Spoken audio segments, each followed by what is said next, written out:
ఉద్యోగులు చాలా రోజులుగా అంటే ఇప్పుడు గత 12-13 రోజులుగా వాళ్ళు మొత్తం కూడా నిరసన చెప్తా ఉన్నారు, ధర్నాలు చేస్తా ఉన్నారు. ఎక్కడికక్కడ అంటే వాళ్ళ డిమాండ్లు పరిష్కరించాలని చెప్పేసి వాళ్ళు కోరుతా ఉన్నారు. వాళ్ళు అంటే కొంతమంది ఇక్కడికి వచ్చిండ్రు.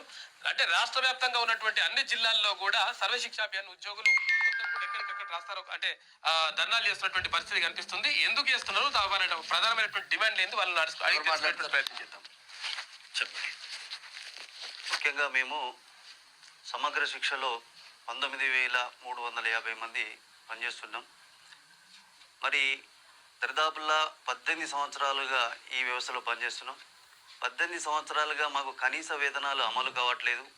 కనీస వేతనాలు అమలు కావాలని చాలా రోజులుగా మేము ప్రభుత్వానికి విన్నవిస్తున్న సందర్భంలో గత సంవత్సరం సెప్టెంబర్ 13వ తారీఖు నాడు పిసిసి అధ్యక్షులుగా ఉన్న గౌరవ ముఖ్యమంత్రి వర్యులు వరంగల్ వేదిక పైన మీకు న్యాయం చేస్తాం, తప్పనిసరి గవర్నమెంట్ వచ్చిన తర్వాత మీకు మీ నాయకులను పిలిచి రెగ్యులర్ చేస్తాము అని మాకు చెప్పడం జరిగింది.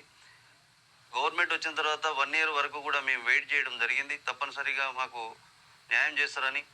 మరి ఈ సందర్భంగా మాకు ఇబ్బందిగా ఉంది, కనీస వేతనాలు అమలు అవుతలేవని చాలా శిక్ష అభియాన్ ఉద్యోగులు అసలు ఏం పని చేస్తారు చాలా మందికి తెలియదు సార్.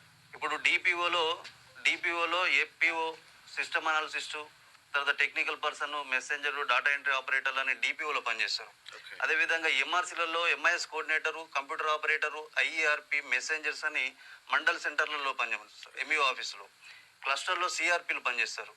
హై స్కూళ్ళల్లో పార్ట్ టైం ఇన్స్ట్రక్టర్లు, ఆర్ట్ క్రాఫ్ట్ అన్ని శాఖలలో ఆర్ట్ క్రాఫ్ట్, తర్వాత పీఈటీ లాగా పనిచేస్తారు. తర్వాత కేజీబీవీలలో ఎస్ఓలు, పీజీసీఆర్టీలు, సిఆర్టీలు, ఎడ్యుకేషన్ డిపార్ట్మెంట్ అంటే కేజీబీ మొత్తం టోటల్గా మన సమగ్ర శిక్ష ఎంప్లాయీస్తోనే నడుస్తుంది.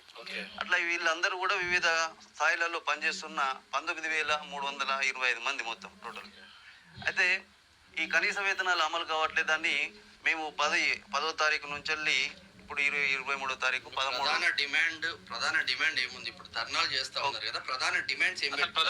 ప్రధానంగా మా యొక్క ప్రధానమైన డిమాండ్ రెగ్యులరైజేషన్ అయ్యే క్రమంలో తక్షణమే పే స్కేల్ అమలు చేయాలని, మా ఈ సమగ్ర శిక్షను విద్యాశాఖలో విలీనం చేయాలనేది మా ప్రధానమైన డిమాండ్. తర్వాత మా ఈ వ్యవస్థలో ఇన్ని రోజుల నుంచి పనిచేస్తున్న క్రమంలో చాలా మంది చనిపోయారు. కనీసం వాళ్ళకు పిలిచి మందలించి వాళ్ళను ఏదో ఓదార్పు చేసినది కూడా లేదు. ఎక్స్గ్రేషియో ఇవ్వాలనేది మా యొక్క ప్రధానమైన డిమాండ్. అంటే ఒక 10 లక్షల ఎక్స్గ్రేషియో ఇవ్వాలని.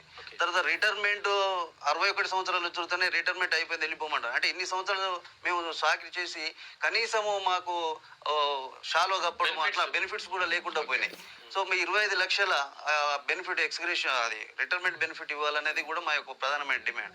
అదేవిధంగా ప్రతి సంవత్సరం మాకు టర్మినేషన్ చేస్తూ రీఎంగేజ్ చేస్తున్నారు. అంటే మాకు ఎట్లా అంటే అది కొనసాగితే మళ్ళీ రెగ్యులర్ చేయమని చెప్పేసి అడుగుతారు కాబట్టి ఎప్పటికప్పుడు దాన్ని కట్ చేసి పడేస్తారు. అంటే ఏడాది కట్ చేసేసి తర్వాత మళ్ళీ కొత్తగా తీసుకుంటారు. ఇప్పుడు 13-14 రోజుల నుంచి ధర్నాలు చేస్తారు. ప్రభుత్వం నుంచి ఎవరైనా మీకు రెస్పాండ్ అయ్యింది? కనీసం ఒక మంత్రి కానీ ఎమ్మెల్యేలు కానీ అట్లీస్ట్? ఇది మన పొన్నం ప్రభాకర్ సారు మా టెంట్ కార్డుకి ఓ వ్యక్తిని పంపించి మీరు రాష్ట్ర నాయకులు రండి మాట్లాడదామని చెప్పారు. మేము పోయి కలవడం కూడా జరిగింది. సరే మేము ఆలోచిస్తున్నాం, ఏ విధంగా చేస్తే బాగుంటుంది అనేది కూడా తెలియజేయడం జరిగింది. అదేవిధంగా గౌరవ డిప్యూటీ సీఎం గారు కూడా నేను సీఎం గారితో మాట్లాడి మీకు త్వరలో చేస్తామని చెప్పారు. అయితే ఇక్కడ ఏంటి అని అంటే ఈ టైం తీసుకున్న కొద్దీ ఇప్పటికే మీ 13 రోజుల కాలంలో 2 వ్యక్తులు చనిపోయారు. టెంట్ కాడికి వచ్చి పోతున్న క్రమంలో యాక్సిడెంట్ అయ్యి ఒక వ్యక్తి జనగాంలో మెసెంజర్ చనిపోయాడు. అదేవిధంగా ఖమ్మంలో హైమావతి అనే మా కంప్యూటర్ ఆపరేటర్ హార్ట్ అటాక్తో చనిపోయారు. అయితే ఇంకా మనోధైర్యం తగ్గి దబ్బున ఇంకా ఏదైనా ప్రమాదాలు జరుగుతాయనే ఉద్దేశంతో గవర్నమెంట్ తక్షణమే స్పందించి చర్చలో పిలిచి మరి మా న్యాయమైన డిమాండ్స్ను తీర్చాలని కోరుకుంటున్నాం. తప్పకుండా. ఇలా మెయిన్ డిమాండ్స్ అయితే ఒకటైతుంది, సమగ్ర శిక్ష ఉద్యోగులందరికీ విద్యాశాఖలో విలీనం చేసి రెగ్యులరైజ్ చేయాలి. అప్పటి వరకు తక్షణమే ఆ ఉద్యోగ భద్రతతో కూడిన పే స్కేల్ ఇవ్వాలి. ప్రతి ఉద్యోగికి జీవిత బీమా 10 లక్షలు, ఆరోగ్య బీమా 10 లక్షల సౌకర్యం కల్పించాలి. ఎస్ఎస్ఏ ఉద్యోగుల పదవి విరమణ చేస్తున్న వారికి మరియు వారు చేసిన బెనిఫిట్స్ కింద 25 లక్షలు అందించాలి. ప్రభుత్వ మరియు విద్యాశాఖ నియామకాలలో వెయిటేజ్ కల్పించాలి. సమగ్ర శిక్ష ఉద్యోగులందరికీ రీఎంగేజ్ విధానాన్ని తీసివేయాలని ఒక 6 ప్రధానమైన డిమాండ్లతో తెలంగాణ సమగ్ర శిక్ష ఉద్యోగుల సంఘం మాత్రం డిమాండ్ చేస్తా ఉన్నారు. వీళ్ళ డిమాండ్లు న్యాయమైన డిమాండ్లే, ఏమి తీసిపోయే డిమాండ్లు కాదు. వీళ్ళ డిమాండ్లు నిజంగా పరిష్కారం కావాలని యూనిస్ కూడా కోరుకుంటుంది. అన్న కూడా అదే విషయం ఏంటంటే అసలు యాక్చువల్ గా గతంలో బీఆర్ఎస్ సర్కార్ దీనికి పట్టించుకోకపోతే అప్పుడు రేవంత్ రెడ్డి అప్పుడు ప్రతిపక్ష నేతగా ఉన్నాడు. వీళ్ళ దగ్గరికి వచ్చేసి 100% నాకు దీని మీద పూర్తిగా అవగాహన ఉన్నది, 100% ఈ సమగ్ర శిక్ష ఉద్యోగుల గురించి నేను మాట్లాడే దగ్గర బయట కూడా ఉండే, అవి పోయినట్టు డిలీట్ అయినట్టుంది. అయితే ముఖ్యమంత్రి రేవంత్ అంటే అప్పుడు ప్రతిపక్ష నేతగా ఉన్నప్పుడు రేవంత్ రెడ్డి గారు మాట్లాడారు. ఆ తర్వాత సీతక్క కూడా వచ్చేసి మాట్లాడింది. తర్వాత ఇక్కడ ఒక మంత్రి కూడా వచ్చి మాట్లాడాడు. అంటే ఇప్పుడు ఉన్నటువంటి మంత్రులు వీళ్ళందరూ వచ్చి మాట్లాడారు. కోమటిరెడ్డి వెంకటరెడ్డి వీళ్ళందరూ కూడా మాట్లాడారు. అంటే గతంలో మాట్లాడిరు, అంటే ప్రతిపక్షంలో ఉన్నప్పుడు మాట్లాడినరు కాబట్టి ఇప్పుడు అధికారంలో ఉన్నారు కాబట్టి వీళ్ళు పరిష్కరించాలని చెప్పేసి వాళ్ళు కోరుతున్నారు. ముఖ్యమంత్రి మంత్రులు అందరు కూడా వీళ్ళకి అండగా ఉన్నారు. అంటే అధికారం రాకముందు అండగా ఉన్నారు. మరి అధికారం వచ్చి సంవత్సరం అవుతుంది, వీళ్ళు కాళ్ళ ఇలా తిరుగుతా ఉన్నారు, అందరూ తిరుగుతా ఉన్నారు. ఇలా సాధ్యమయ్యేటి ఏవైతే ఉంటాయో అవన్నీ కూడా చేయలేదు. అట్లీస్ట్ కూర్చోబెట్టి మాట్లాడండి, కూర్చోండి.